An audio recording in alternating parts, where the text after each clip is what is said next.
how about back pain, Amy? If someone's suffering from back pain.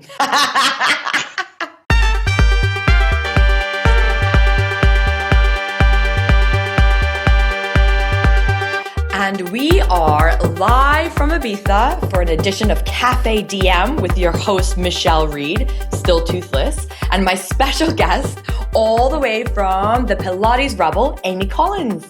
How are we this morning, Amy? I am fantastic, thank you. Also slightly toothless. Yes, we're the toothless gang, hey? Honestly, if 2020 has taught me anything about overcoming challenges, it's about being toothless, which is we're going to save that for another day though, for sure. So how are you? I'm really well, thank you. Thank you for having me. Thank you for joining me. I really appreciate it. And for people who don't know who Amy is, she is a very qualified personal trainer and Pilates instructor. And she's been helping people move with ease and grace, both on and off the mat for nearly a decade, I think, right, Amy? Over a decade. Over a decade. Amazing. I know. Can you imagine? Yeah. And only 21 years old. Fantastic. I know. I love it. It's like time just keeps going backwards, right? But you also used to have your own very successful studio, as well as you taught in like locations all around the world, right? So give us a little bit of your qualifications, please, Amy. Okay. Well, as far as sort of paperwork is concerned, I'm qualified to do personal training, fitness, Pilates, aerial Pilates. I have a GP referral qualification, so I can look after people with particularly special needs or who have suffered things like cancer or heart disease, hip replacements, all sorts. But what I tend to do, my qualifications experience-wise is, like you say, I've taught all over the world, but I had a ladies-only fitness studio in the UK for 5.5 years. And that really taught me a lot about different individuals, different bodies and different needs. I love that. And if you know what, that would be my ultimate dream and my ultimate goal is to have a ladies only fitness studio in Ibiza.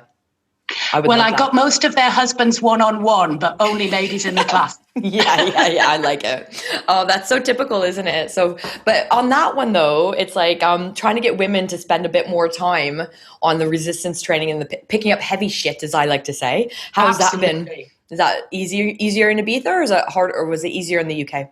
Well, I find that in Ibiza, people are a lot more wellness orientated. I mean, you just have to look around. You can see the shape, especially the women. They are lifting weights. They know how important it is. In the UK, it took me a little bit more persuasion. But like you, I love to lift heavy shit. Yeah. So important. It really is important for us, isn't it? Big star. Awesome. Well, I'm looking forward to get into a little bit more detail about that in a minute, but I want to know, Amy Collins, what is in your cup? What's brewing this morning? Don't judge me. It's decaf coffee. I don't judge. Apparently, I'm too old to drink caffeinated now. I tend to end up off my face a little bit. So I'm drinking decaf coffee from a percolator with full fat milk. Oh, cool. I love it. I never judge anybody on, it might look like it sometimes. Maybe if you had said instant, I might have been like, No. But decaf, I think decaf is admirable. It's honorable for sure. So you're listening to your body, which again is very important to me and to you as well. Yes. Cool. Awesome. So, cool. So a nice decaf coffee. Do you have a specific brand that you choose in Ibiza, or is it just whatever's going? Mercadona's finest. Okay, cool. I tend to go for. Not too fussy. It tastes good, doesn't make me feel sick, and I get to start my day without being away with the fairies. Fantastic. Have you ever had your DNA tested? Do you know if you have a caffeine-sensitive gene? No, but I'd love to. It actually only started happening to me about 10 years ago. Okay. So there was obviously a change in the way my body was dealing with it. So like you say, I just had to listen to it. I never did it for the buzz. I just like the taste. It's a treat. Yeah. I agree with you. I do like the taste of coffee as well. And mine this morning was from Pandora, which has become a ritual for us now. Waking up super early on a Wednesday and going to Pandora and having one of their Pandora pingers. So nice. Cool. Yeah, cool. Excellent. All right. Well, moving on from our morning chit chat about coffee, I do want to know, Amy, how has your well-being evolved so far this year? Open-ended question, that is. It's been most upsetting. It's been most upsetting because of everything that's happened this year. The way that I've trained has really changed. So, of course, we went into lockdown in March. So I wasn't able to go to the gym and get the barbell and lift the heavy weights. So I did a lot more home workouts, and I would do a lot more sort of slow, steady pulsing work, staying in a stress position for a longer time rather than staying more dynamic, because I just didn't have the weight here.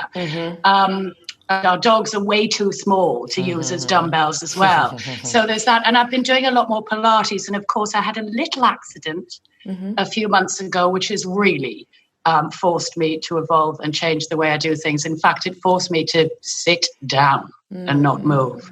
So I've slowed down a lot. Okay. It's temporary. Right. So you feel the fire burning inside you to like pick up heavy shit and like really increase the intensity? Yeah. Yes. And the difference in my body from not doing it is unbelievable. I really need to get back to that. Isn't that interesting? I love that, because you being so, experienced and having a lot of like different methods of training under your belt as well, that you're still like I say about this, going back to the gym and picking up heavy shit. I like it. Interesting. Yeah. Very interesting. Cool. Well, it gets a job done quick as well. Yeah. And I'm impatient. I hear you. I think most people, but that's not something we want to preach to our customers or our clients, is it? Let's not preach impatience. It takes a while. With myself. Yeah, of course. I agree. And the way I train myself is different than the way I train my clients. That's for sure. Absolutely. Yeah, absolutely. Interesting. I would say most personal trainers will say the same thing. Cool. Awesome. All right. So from getting into, I have to ask it. As more of a yogi, I want to know from a woman who has done both Pilates and yoga, what from your point of view is the basic difference? So if people are kind of wondering if it's a more Pilates thing I should be doing or more of a yoga thing I should be doing, what would you say to give to kind of like the layman's terms of a yoga versus our lovely Pilates? Most upsetting question ever. I know. But I'm going to give it a go. The thing is, with Pilates, there are so many variables. There are so many types of yoga. There are so many types of Pilates. There are so many types of teacher. So teacher. The best I can do, because I'm a lover of both. Obviously, Pilates is my profession, but I adore yoga as well. But to give you an example of why I tend to sort of lean more towards Pilates for rehabilitation, postural purposes, is because about 10 years ago, I slipped a disc with a wakeboarding accident. Okay. I didn't know I'd done it for about 2 years, and I was lifting heavy shit, but the Pilates protected me. Okay. But because of my personality in yoga, I push it. I exacerbated my injury. So that was sort of my personal experience. But I've got to tell you, for me, the yoga I adore. I think it's a lot more calm and meditative. But again, it depends on the teacher and the type. Of course. Whereas the Pilates with me, I don't float. We're coming in, we're working, we're moving quick. But I prefer yoga for flexibility, and other Pilates teachers will slap me for saying that, but it's the way that I feel. Totally. And it's preference, right? And like I say, you everybody gets a choice of what they like. And it's just interesting because I definitely, again, so clear from your point of view for sure. And like you said, the meditative side of it, for instance, if you're doing a yin yoga versus like an Ashtanga yoga, then totally different as well, right? Absolutely. So that could be like a conversation that could go on for hours, a yoga versus Pilates, but from your point of view, very clear. Now, from a mat Pilates perspective to a reformer Pilates perspective, again, what would be the differences in that? Well, mat Pilates is, some people might say mat Pilates is just body resistance. That's actually not necessarily true. Okay. You can bring a lot of equipment into mat Pilates, but it's mainly body weight work. Whereas the reformer has the use of about 5 different springs of different resistances that you can bring in as well. But I quite like the reformer if you want to keep somebody off their feet, for example, because in my Pilates class, you will do some balance. Your legs will burn a little bit, usually by standing and standing poses. But if you want to keep them off their feet to protect an injury or something like that, the reformer is a fantastic tool. Again, I'm a huge fan of both, but never ever think you won't get the same workout, because I can give you just as big a beating on the mat as we could on the reformer, should you request it. Cool. I like that. Cool. Which then brings me into my next question, Amy. Yeah. So we've got personal training versus classes. As a woman who does both, Yeah. Likewise, what are your key benefits and your key takeaways from a Pilates, or pardon me, personal versus class? Okay, well, I mean, they've definitely both got their places. As a personal trainer, my passion is absolutely working one-on-one with somebody. And then it's bespoke. And like you say, we're not training somebody as we train ourselves. You know, we take the time to look at the client. We get to create every move in that session for them. But more importantly, I learn about them, their life, who they are, their family, how they're living, what their lifestyle is, and I can work with that to make the best possible session for them. But then in a class, they've got the camaraderie, we all have a giggle, you know, somebody's hormones are going mental in one corner, another person's, you know, messing about in another. We have a bit of a laugh with it, but you're not going to get the same personal attention. And I'm not a fan of too big a groups because we need to be able to see what you're doing. 100%. That is a key takeaway for me, for sure. I totally agree with you. Good.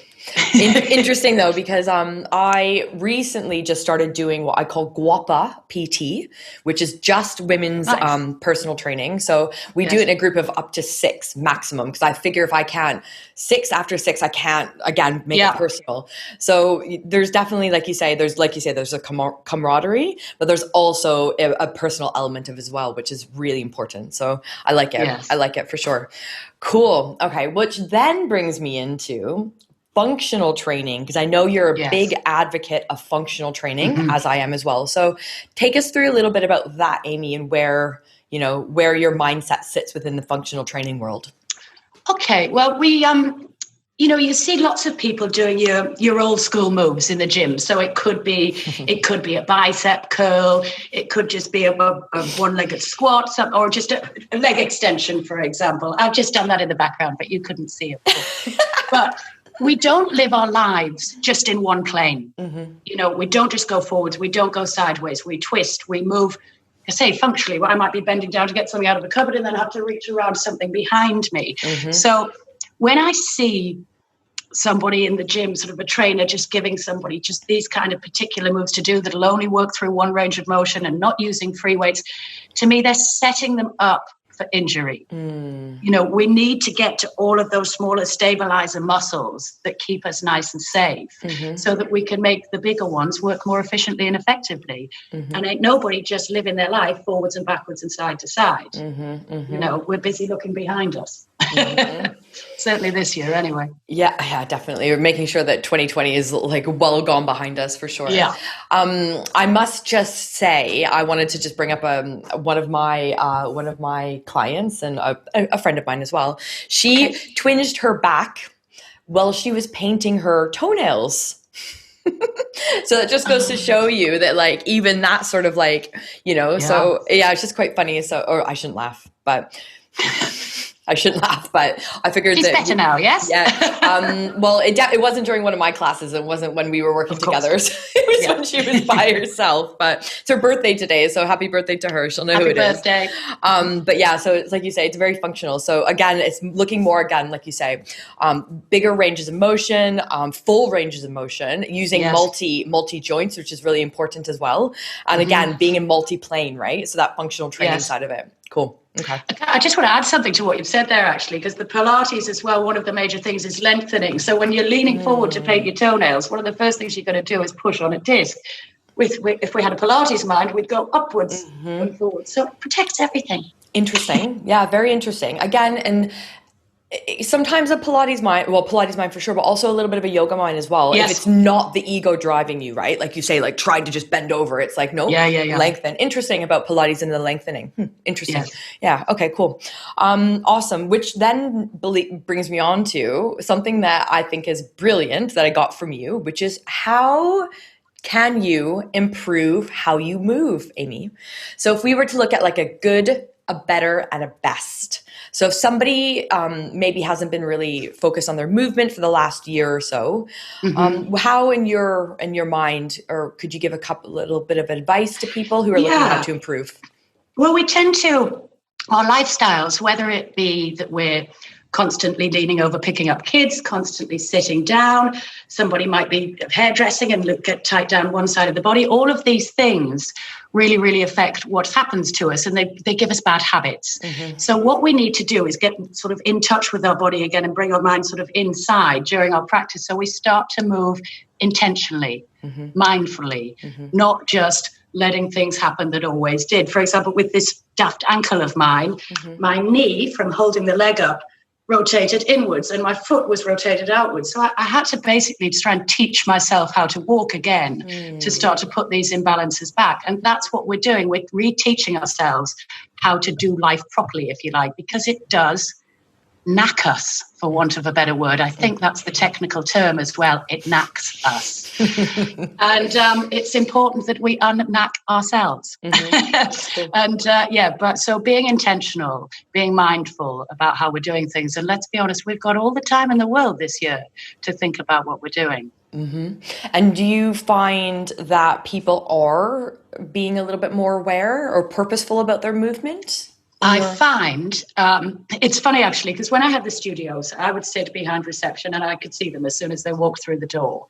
And before the first session or before the first consultation, they're just moving as they always would. And that teaches me a lot. But after the first session, they remind themselves immediately when they walk through the door, stand up again. And they'll say they've started to think about it already. You know, it just often takes that one step. Obviously, you layer it and they get better and better and more efficient. But it's just the thinking about it. So when they walk in the door, suddenly they gain an inch or two. You know, it's weird how it works, but they do start to think about it as soon as they start to work towards it. But thinking about it alone, it's not enough. And do you, and this is, I'm going off sidetrack here, but I'm interested to know from your point of view as well. Do you think as humans, we are, I know the answer to this, but I'm going to ask you, our internal rotation for what's happening here, how is that affecting your business? Like, you seeing people come in with kyphosis and lordosis and all these different things. Text neck. It is, I actually find it really quite distressing to see, because nowadays I look at children and they've got this shelf here because they're always playing on these games. So these muscles here are holding up about an extra stone in weight to what they should be. So they're getting pain all around here. Like you said, they're getting tight in the chest. Their backs have got curves from tight hips. And it's an awful thing to see. And does it keep me in business? Well, it's a major part of my business to put these defects right and to get that pain out of them. But the trouble is, when I see this in a child, this kid doesn't know any different. You know, a lot of people just live with this pain and think there's nothing they can do about it. You know, and sometimes we can relieve certain aches and pains in 5 minutes with a foam roller or a ball for myofascial release. And that's something that I find really quite upsetting. So it's really good to get the message out there that if you've got aches and pains and things like that, you get in touch with your body therapist, PT, your Pilates teacher, and ask them about it, because they'll have a better answer than your doctor. Yeah, absolutely. But what always worried me is the fact that the people that are becoming personal trainers nowadays can be a personal trainer without actually working with anybody or touching a body. And the people that are actually, like you say, you see them in the gym and they're doing whatever they're doing program, but you're like, actually, like your range of motion isn't correct. You know, you're not, things are wrong, posture's wrong. And it's just like, so it's like, it worries me that a lot of personal trainers will be actually making things worse. Yeah, no, you're right. And I find what a little trick that I like to use, because sometimes it might not, I mean, yes, the responsibility lies with the personal trainer, but sometimes you might have a strong-minded client that really wants to do these big moves. Then you've got to get clever. And this is one of my favorite things about what I do, because I get to do the hybrid, I get to do the crossover. So I'll think about such and such, and they might have a weakness here or a misalignment over here, but they don't want to do boring little moves where they can't feel their heart rate. So I'll create something, I'll fuse the exercises, I'll want to have a play around with it.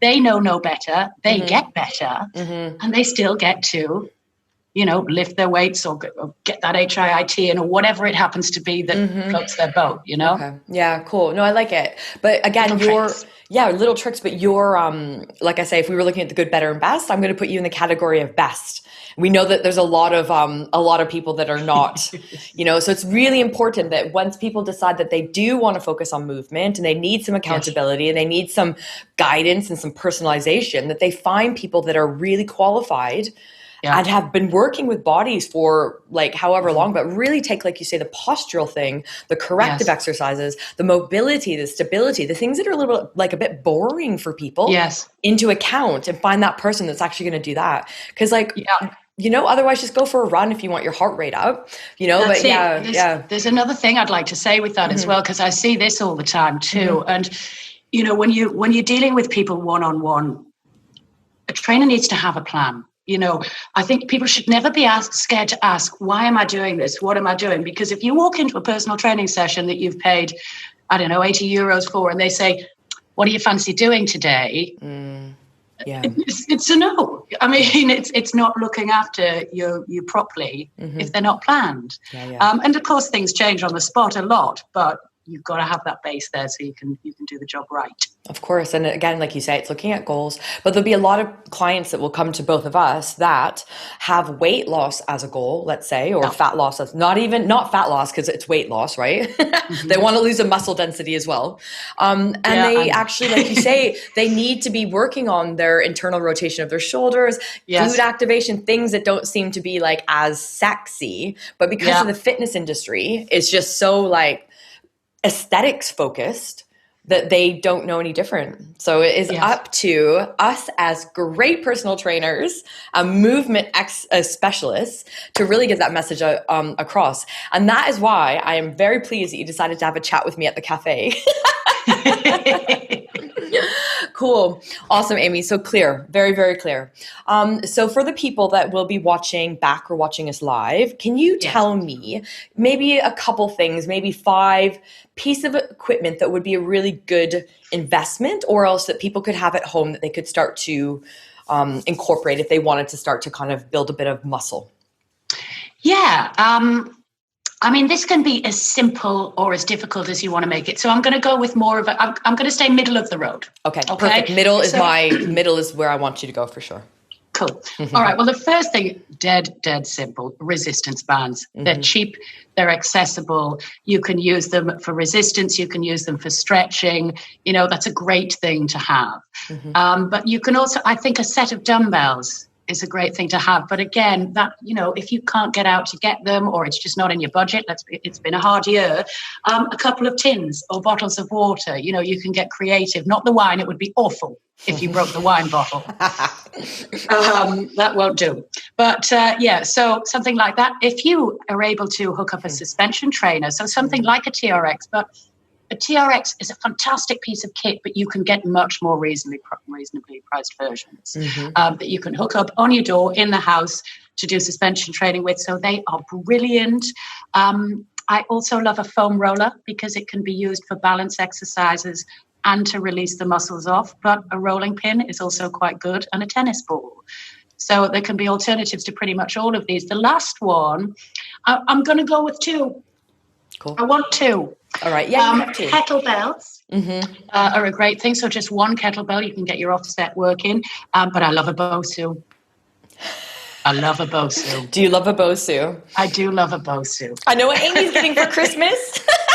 Bosu. I've already got one, but I could do with a new TRX. Santa baby.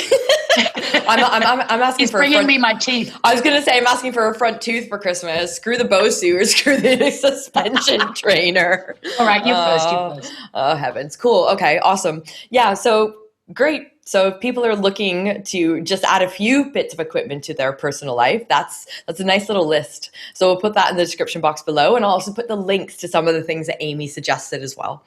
Cool. All right, Amy. So we're going to do a little quick fire. So just a few words once I tell you what it's going to be. From your experience working with clients for over a decade in many different places around the world, what are the best methods for fat loss? Number 1. Okay. Quick fire. Right, okay. Depends on what you like, but I'm going to go with a mixture of heavy weights, HIIT, and some longer cardio like walking, or swimming, what you like. Was that quick enough? That's very quick. So just to confirm, for weight loss, we have heavy, lifting heavy. We have some HIIT, and then we also have some steady state cardio.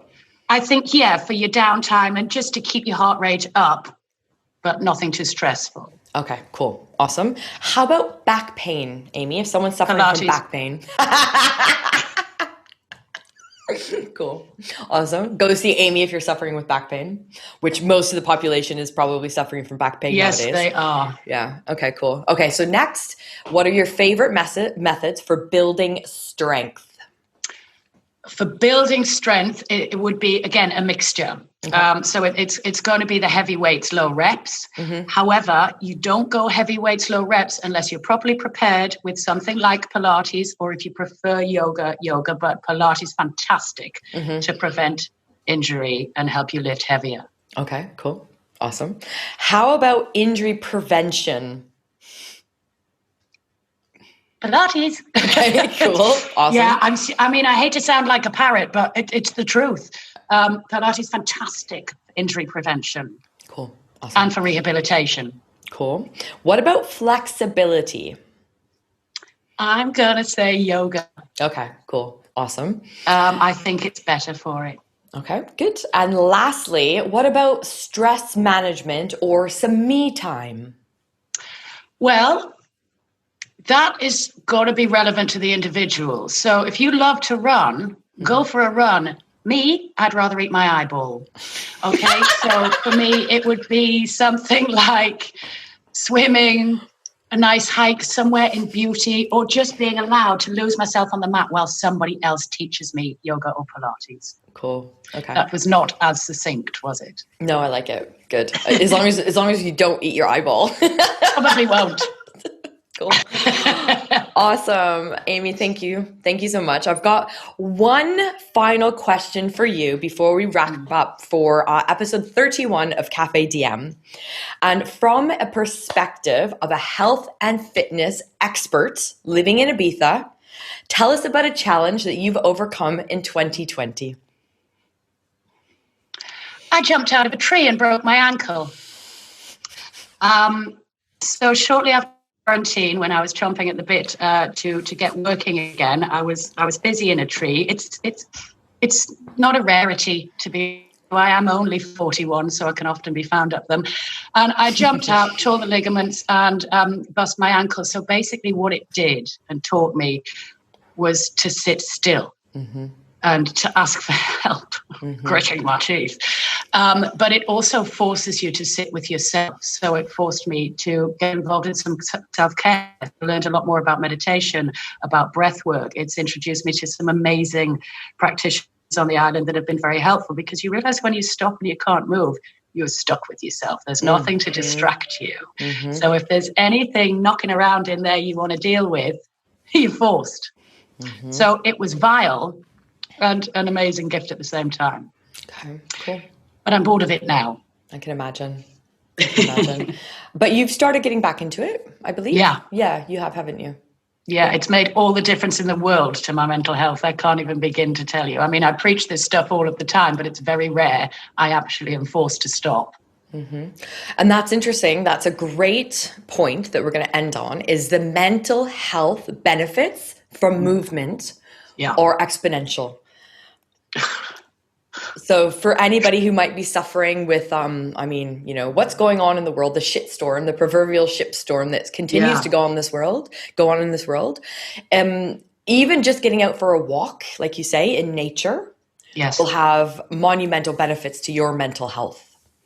Absolutely. Just breathing with your eyes closed for a while. We just need some stillness and to know it's all going to be okay, because it's been crap. Yeah. It's been crap. But we are very fortunate to be living in Ibiza during the crap. So I actually had a lovely quarantine. I don't know why I said that, because it's beautiful here. I'm just trying to let everybody else feel better. I hear you, Amy. So on that one, if people are looking to get a hold of you, Amy, how can they do so? Okay, so I think Facebook's probably the best way. I have a page called the Pilates Rebel, You can WhatsApp me via that page as well, or DM me. I also have an Instagram, the Pilates Rebel. You're welcome to message me on there. And I have a website, thepilatesrebel.com. Cool. You can email me via there. Fantastic. Everything will be in the description box below. So if you're looking to get a hold of Amy, you're doing online stuff as well, Amy, I believe? Yeah, I've been doing some free stuff online just to keep myself accountable to get back to fitness and let you join me. But I am ready to teach again now. Cool. Awesome. I'm begging to teach again now. Fantastic. Cool. Well, I'm really looking forward to trying one of your Pilates classes. I'm not going to lie. So I'm looking forward to that. I'm not sure if it'll be this month or if it'll be in the new year, but for sure, I'm definitely looking forward to getting on the mat with you. You're always welcome. It's fantastic. Thank you, Amy. I really appreciate it. So that is us for Wellbeing Wednesday, the 16th of December, mid-December, almost through 2020. Can you believe it? We get one month closer to me getting my front tooth, and we get one step closer to our final Café Diem of the year, which will be next week on the 23rd of December with a very special guest. I won't say who it is yet. They're coming on to give us a little bit of a lowdown as well of what their 2020 has been like. So, Amy, from the bottom of my heart, from my third eye, from my mat to your mat, I really appreciate you taking the time to come to the cafe and have one of your decafs with us and share your knowledge. You're, as a movement expert in Ibiza, it was a pleasure being able to chat to somebody. Thank you so much for having me. I've really enjoyed it. Awesome, Amy. Thank you so much. And we bid everybody an adios, an adieu, and we will see you next week for the last episode of Café Diem for 2020. Adios!